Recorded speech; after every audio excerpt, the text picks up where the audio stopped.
Bien, jóvenes.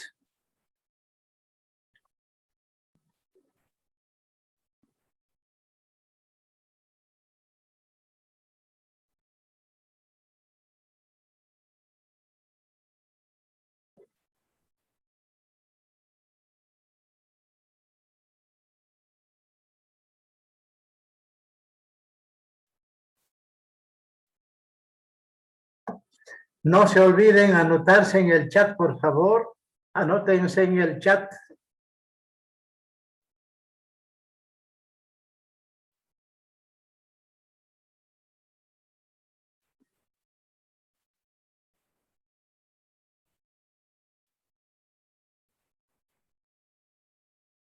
Hay que anotarse en el chat, no se olviden.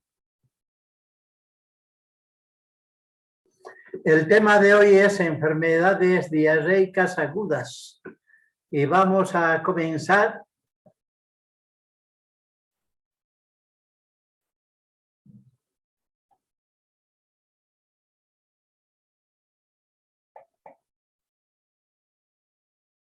La definición de la diarrea. Se define como el aumento brusco en el número de las deposiciones, un aumento en el volumen usual o un cambio en la consistencia de las mismas. O sea, más frecuente y más líquida es diarrea. Luego tenemos también a nivel de estadística y epidemiología.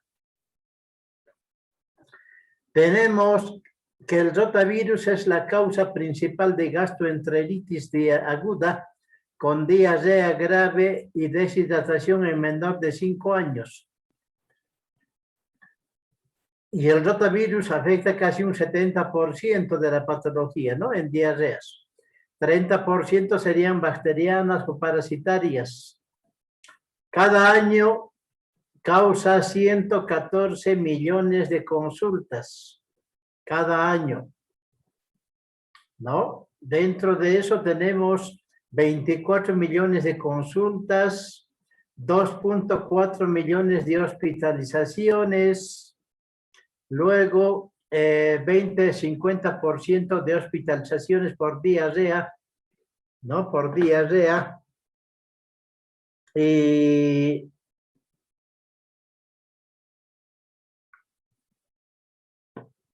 también podemos decir 611.000 muertes infantiles, que sería un 80% en países pobres mayormente, ¿no? En países pobres mayormente 611.000, que a su vez representan el 5% de la mortalidad infantil mundial. La clasificación de cualquiera que sea su causa, que tiene entre sus síntomas más importantes las diarreas y puede acompañarse o no de trastornos hidroelectrolíticos y del equilibrio ácido-base. Según su duración se clasifican en diarreas agudas, en diarreas persistentes y en diarreas crónicas, ¿no? Es lo más frecuente que se puede ver.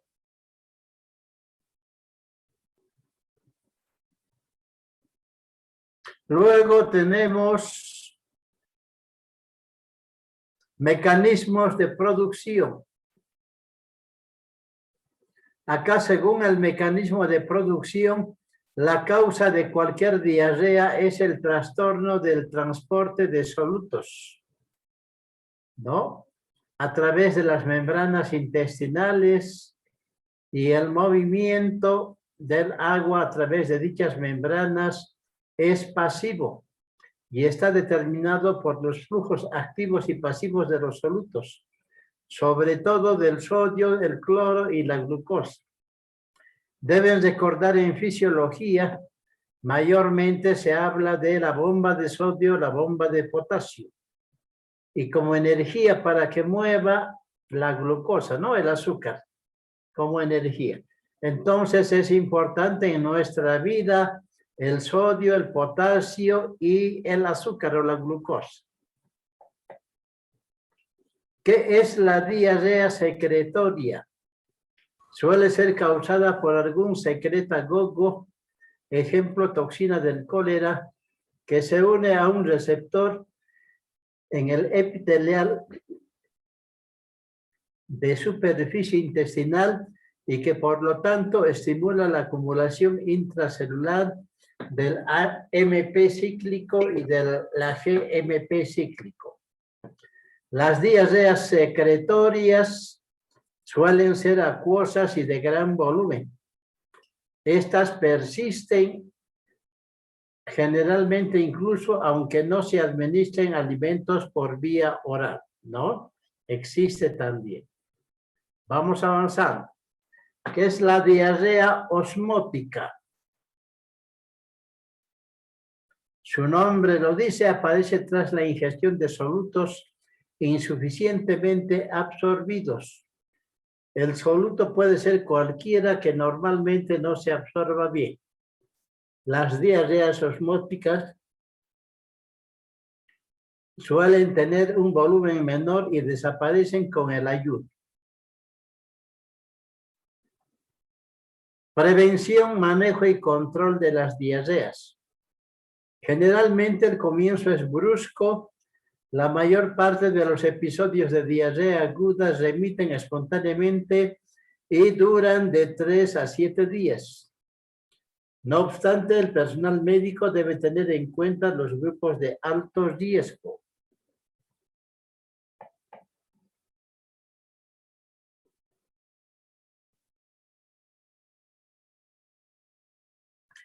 Niños a los que se ha suspendido la lactancia materna exclusiva.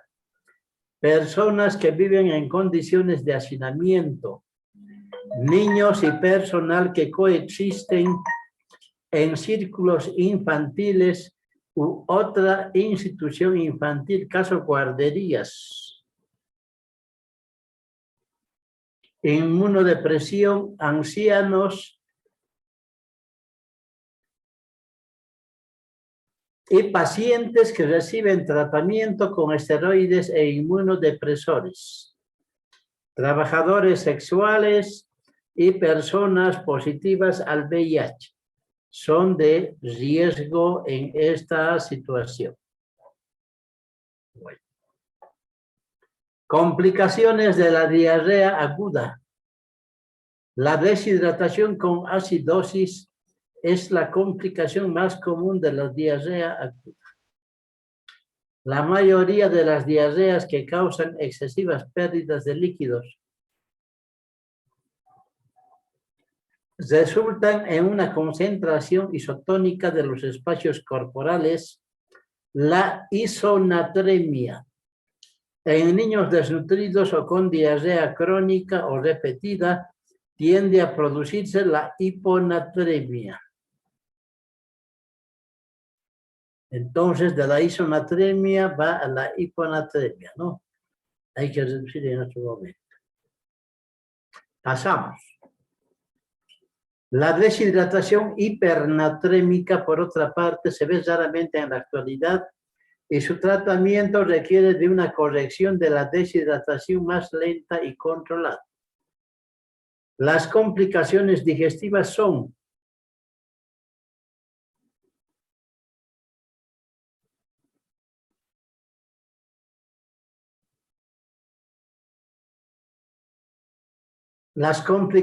digestivas son híleo paralítico, invaginación intestinal, enteritis necrotizante, neumatosis quística intestinal. Luego tenemos peritonitis, apendicitis, déficit del transitorio de disacaridiasis y la enteropatía perdedora de proteínas. No se olviden anotarse en el chat, por favor. Es para la asistencia. Bien, vamos a continuar.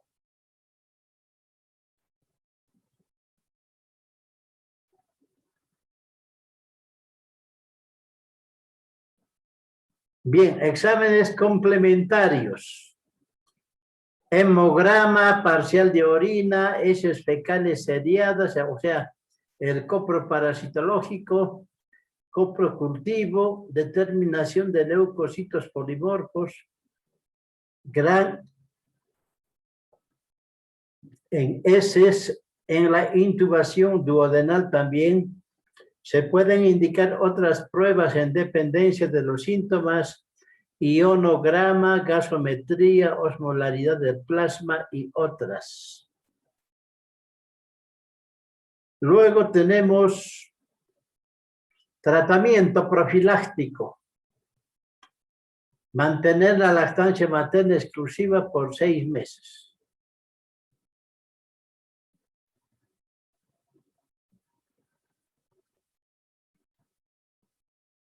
Educación sanitaria a las madres para mejorar sus conocimientos dietéticos. No dar más de 1 litro de leche al día. Buena preparación de la leche.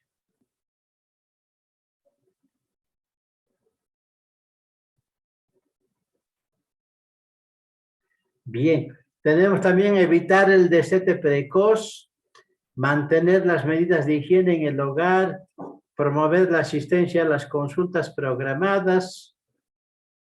Y para eso, como preventivo profiláctico, la OMS y la UNICEF recomiendan la siguiente fórmula de rehidratación por vía oral.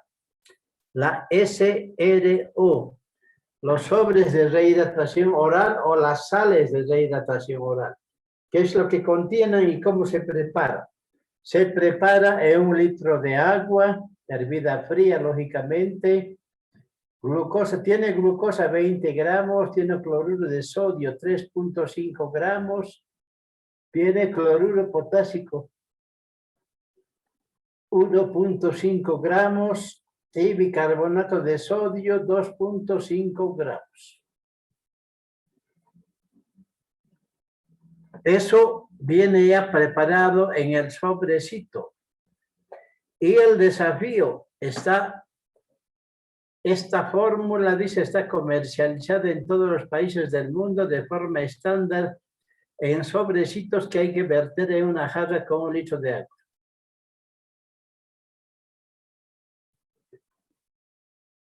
Agitar hasta su disolución y comenzar a beber inmediatamente, ¿no? En pequeñas cantidades cada 1 a 2 horas. Pero a falta de esta posibilidad, existe el recurso de preparar una fórmula muy similar en casa, con lo siguiente. Se llama suero casero. Agua 1 litro, lógicamente agua hervida fría. Colocar azúcar que es similar a la glucosa. Para 20 gramos de glucosa vamos a colocar 8 cucharillas rasas de café. Pensamos que la cucharilla rasa de café tiene 2.5 gramos. Por 8 son las 20, ¿no? La sal, cloruro de potasio, igualmente 3.5 gramos. Una cucharilla rasa tiene 2.5 gramos, entonces será una cucharilla y una pizca, ¿no?, de cloruro de sodio.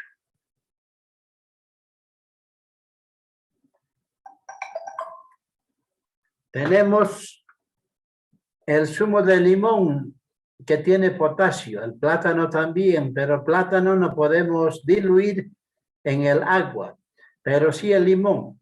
Se precisa más o menos para 1.5 gramos, ¿no? Más o menos 20 gotas. 20 gotas de limón. O sea, 8 cucharillas de café, 1 cucharilla y una pizca también de sal y 20 gotas de limón. Con todo eso vamos a estar ya más o menos preparando lo mismo que las sales de rehidratación igual. ¿Cuál es la etiología de la enfermedad diarreica aguda? Justamente de eso estamos haciendo los temas de exposición. Esos temas son de... Perdón.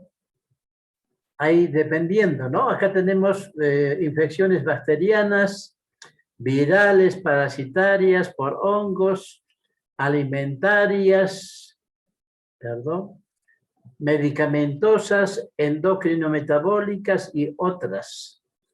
Todos esos microorganismos estamos exponiendo en realidad para ver la gravedad de la diarrea.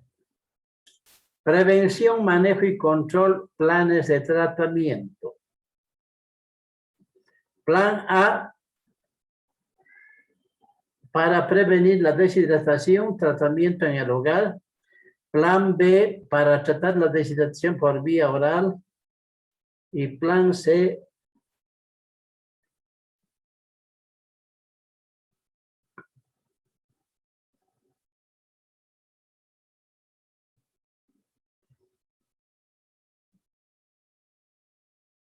plan B.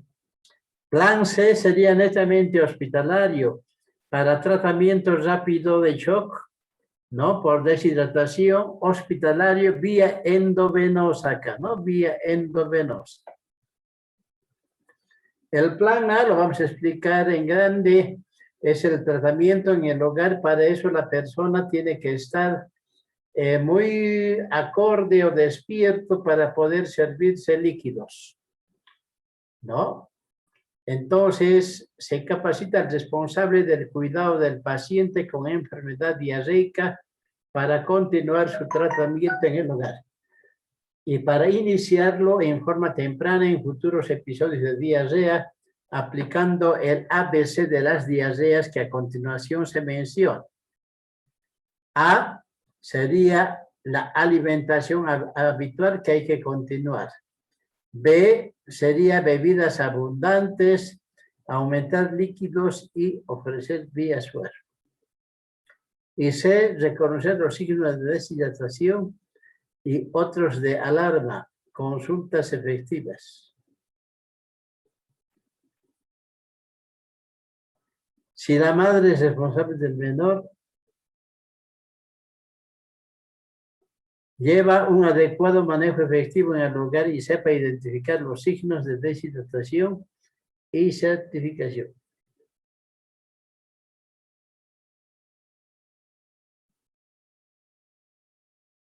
Los signos de deshidratación y alarma podrá evitar consigo complicaciones y muerte del menor. Y ya vamos terminando. Creo que tenemos una última lámina, dos más. El plan B para tratar la deshidratación por vía oral, no hay que dar 100 mililitros por kilo de peso. 25 mililitros kilogramo en una hora. Fraccionado en dosis cada 30 minutos. La dosis de suero oral de 100 mililitros por kilogramo en 4 horas.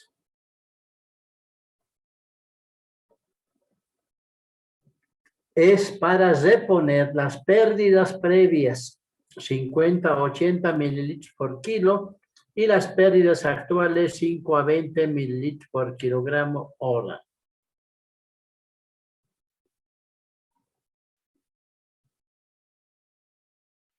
Bien, vamos a pasar. Tenemos la última lámina, el plan C. El plan C para tratar la deshidratación por vía endovenosa en hospital. Ante el caso de ser médico o enfermera, deberá manejar el siguiente procedimiento ante un caso de diarrea con deshidratación. Grave será de conducta hospitalaria, ¿no? Hay casos, alguna vez en cólera, se ha tenido que colocar por los 4 miembros, ¿no? Por ambas manos, ambos pies y suero a chorro en realidad. Ese es el desafío que tenemos en cuanto a las diarreas y como una anécdota, ¿no? En Sao Paulo la primera causa de muerte es violencia y acá en Bolivia primera causa de muerte diarrea. Vean que nos falta bastante para mejorar. Y próximo tema, IRAS, infecciones respiratorias agudas. Próximo tema, ¿no? Bien, vamos a tenemos pocos minutos, perdón.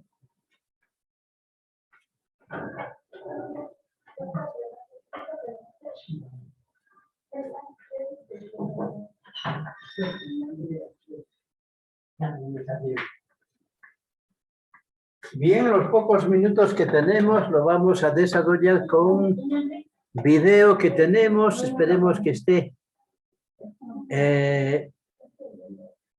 ¿Dónde está? Ahora vamos a ver.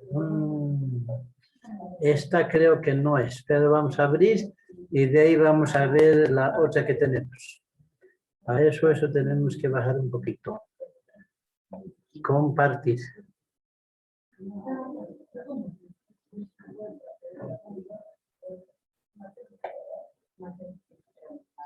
Sí, vamos a cambiar. Bien, entonces tenemos este tema de tratamiento.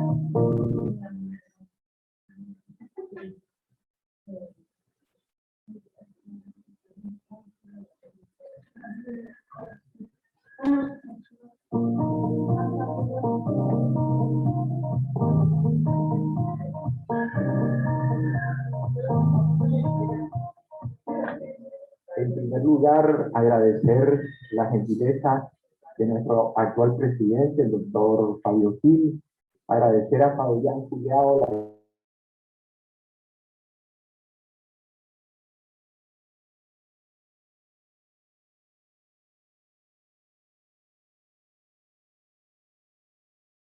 creo que casi siempre me invitan a hablar de diarrea, no sé por qué, pero bueno, a mí me encanta, pero es así. Bueno, antes de entrar en el tema, quisiera compartir con ustedes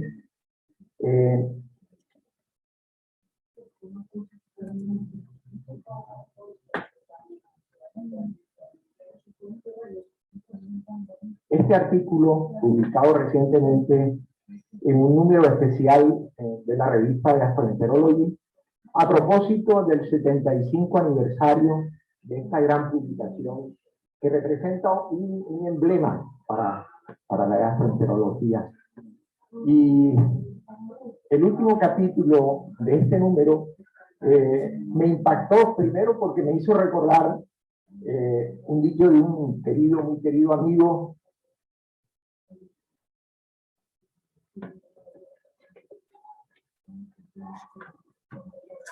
que me decía: Robert, a nuestra edad menos es más. O como decía Francisco Maturana, perder es ganar un poco. En este artículo traigo 3 puntos que rápidamente quiero comentarles, que me parece que es motivo de reflexión. El primero de ellos tiene que ver con algo que conocemos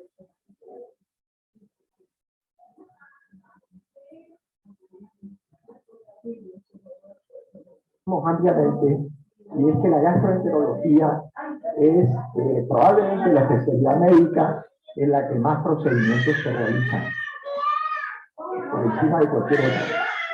Sin embargo, una cosa que omiten los autores del artículo es que tampoco hay otra especialidad médica que tenga como objeto y función 6 órganos: el esófago,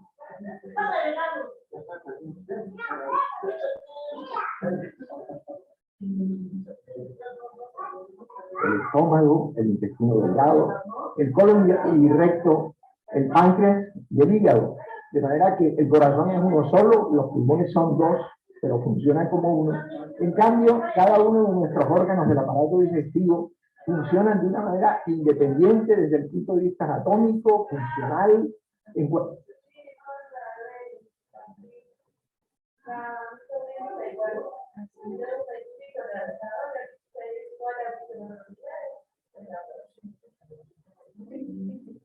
Cuanto a sus expresiones clínicas y con manejos completamente diferentes. Esta reflexión la hago en el sentido de que muy probablemente la base lógica por la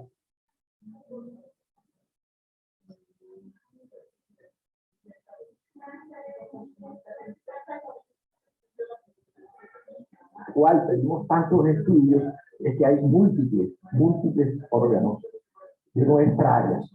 El segundo punto llamativo y que nos retrotrae a una profunda reflexión es que una revisión reciente de estas dos instituciones, las dos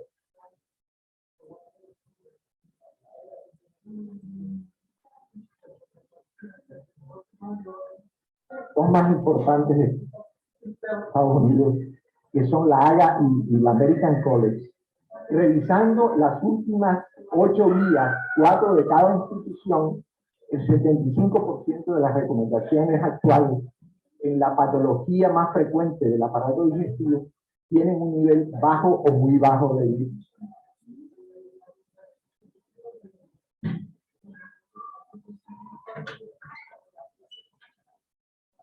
Ciencia.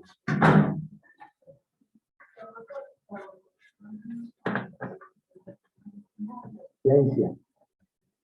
Es decir, que nos manejamos en nuestra práctica diaria haciendo cosas donde el fundamento, el respaldo científico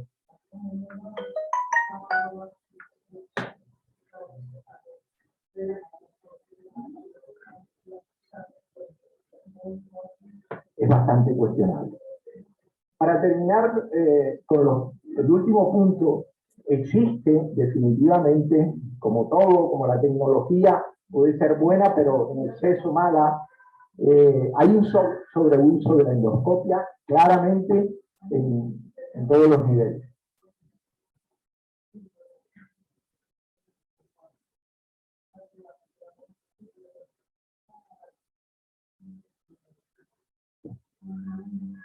Y me pareció la parte más interesante del artículo, el hecho de la discusión de 12 factores, todos ellos interrelacionados, ¿verdad? Con una exposición muy interesante, pero el principal de ellos es la cancerofobia, el miedo al cáncer, tanto en la población general como en el gremio médico. Bueno, ahora sí, quisiera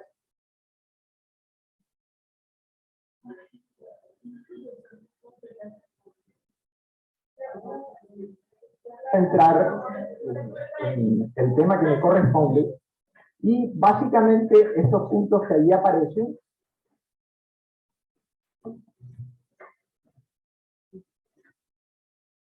en cuanto a definición podemos rápidamente decir que diarrea se considera 3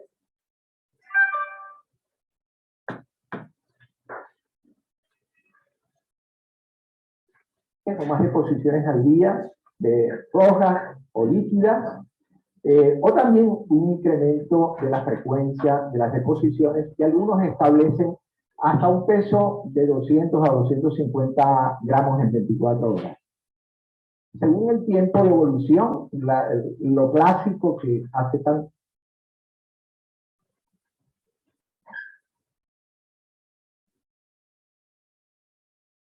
años tenemos en cuenta, diarrea aguda es aquella que dura hasta 14 días, diarrea persistente la que dura entre 15 y 30 días, y diarrea crónica definitivamente la que dura más de 4 semanas. Desde el punto de vista epidemiológico, la incidencia anual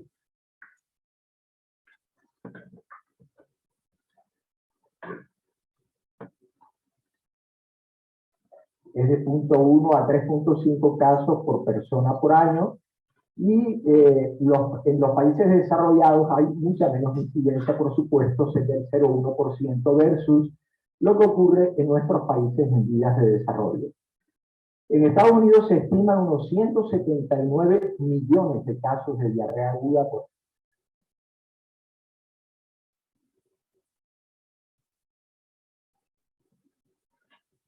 año, de los cuales 48 millones por el CDC tienen una clara relación con alimentos.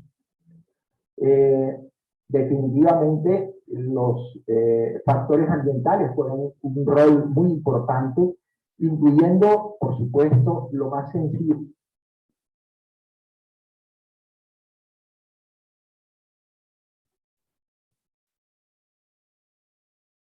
del mundo, que es el lavado de manos, y la trata adecuada de agua y alimentos.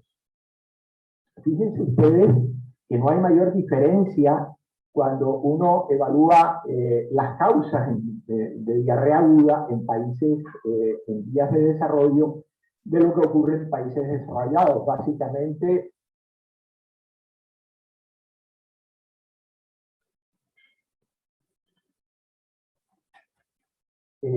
los alimentos son los principales contaminantes y en estos hay una gran variedad tanto de carnes, legumbres, vegetales, etcétera, que pueden estar contaminados, implicados en la aparición de un cuadro de diarrea aguda. Podemos, y en este sentido, para hacer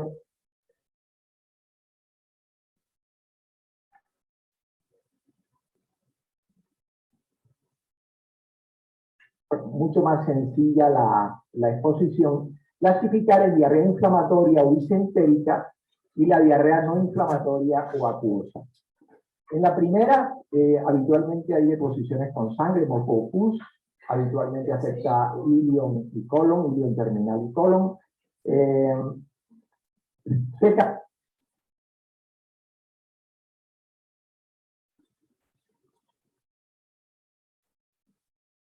caracteriza por una frecuencia elevada de las deposiciones, pero con poco volumen, y suele acompañarse de pujo, tenejo rectal, dolor abdominal y fiebre. En contraposición, los cuadros de diarrea acuosa, primero son los más frecuentes, alrededor del 80% de los cuadros diarreicos agudos están en este grupo. Las heces son líquidas,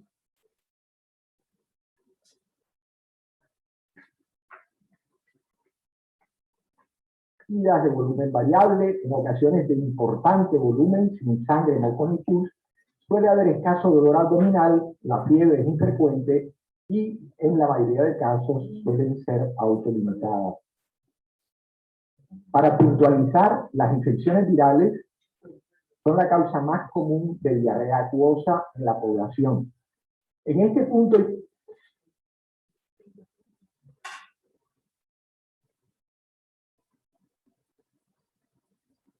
yo quisiera matizar el hecho de que existen varios escenarios clínicos. Por supuesto, la diarrea infantil no es el tema de esta charla, pero todavía cobra un número muy importante de muertes en el mundo. Se calcula 1,5 millones de niños anualmente mueren en el mundo por causa de diarrea aguda.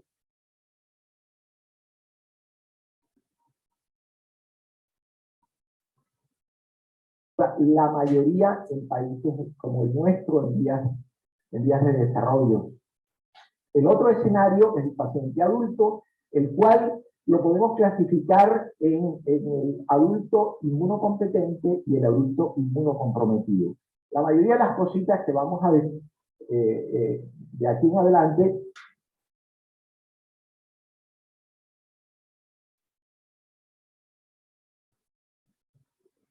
se refieren a la diarrea del paciente adulto inmunocompetente. Desde el punto de vista biológico, los virus, bacterias, hongos y parásitos son la etiología infecciosa, pero no olvidemos que es un grupo de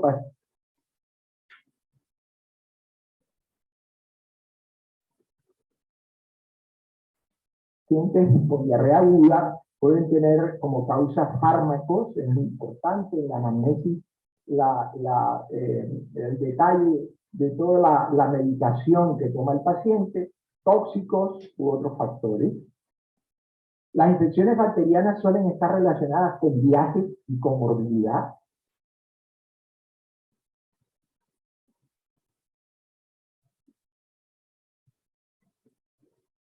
Pero también con alimentos.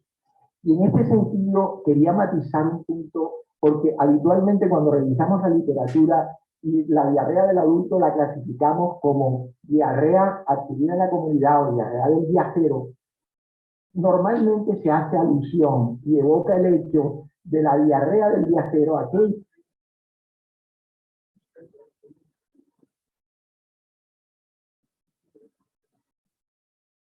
que se produce en individuos que viajan de países desarrollados a países en vías de desarrollo, pero yo creo que pudiese ser también consecuente la idea de personas que en un mismo país viajan de una zona con adecuado nivel de higiene a zonas deprimidas,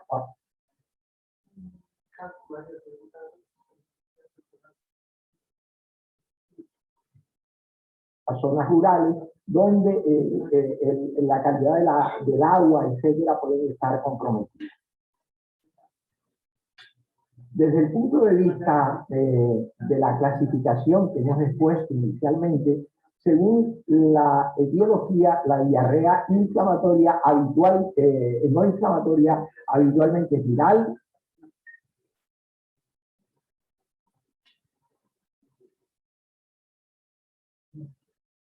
acuosa, raro que sea bacteriana. Dentro de su fisiopatología juega importante papel el hecho de que la mayoría de estas diarreas son secretorias. Los pacientes no suelen tener fiebre, hay vómitos, la mayoría de las veces en el caso de diarreas virales se presentan a las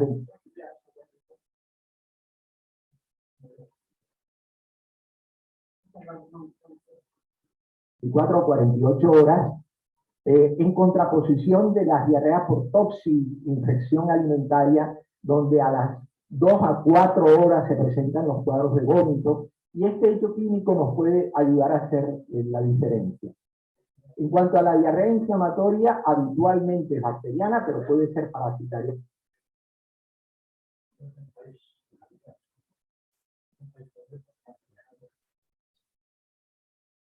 También el mecanismo, en la mayoría de los casos, suele ser disrupción de la mucosa e invasión tisular, y los pacientes suelen tener fiebre, dolor abdominal, tenismo, etc.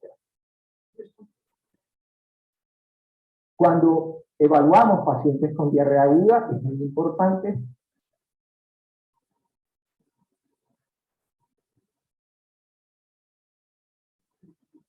establecer estos criterios, tiempo de evolución, las características que ya hemos mencionado, de inflamatorias o no inflamatorias, de acuosas o disenteicas.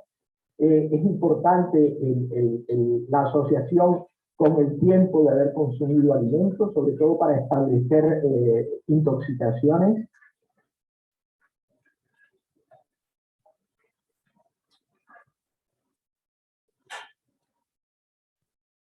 Y, por supuesto, dentro de la evaluación del examen físico, lo más importante es establecer el estado de hidratación de los pacientes.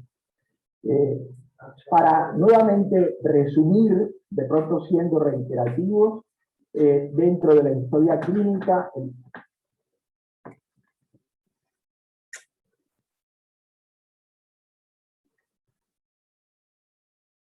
inicio, la duración, la severidad y la frecuencia de las deposiciones debemos establecerlas, las características, el estado de hidratación, la presencia de vómito o no, y muy importante si hay fiebre o sangre, que habitualmente nos orienta a un compromiso bacteriano invasivo. En el examen físico, 2 puntos, ¿verdad?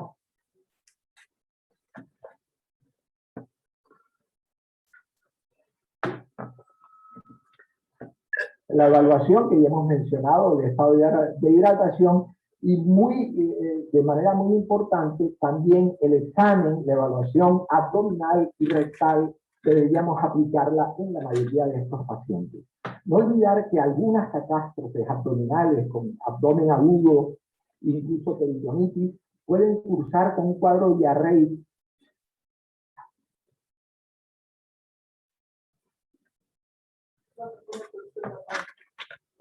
que puede de alguna manera a veces no orientar bien los cuadros clínicos.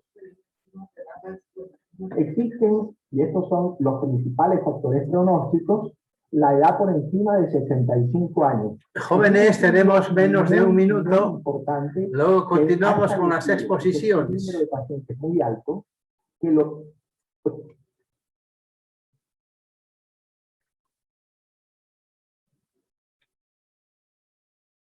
80% de la gente que fallece por diarrea aguda en Estados Unidos tiene más de 65 años.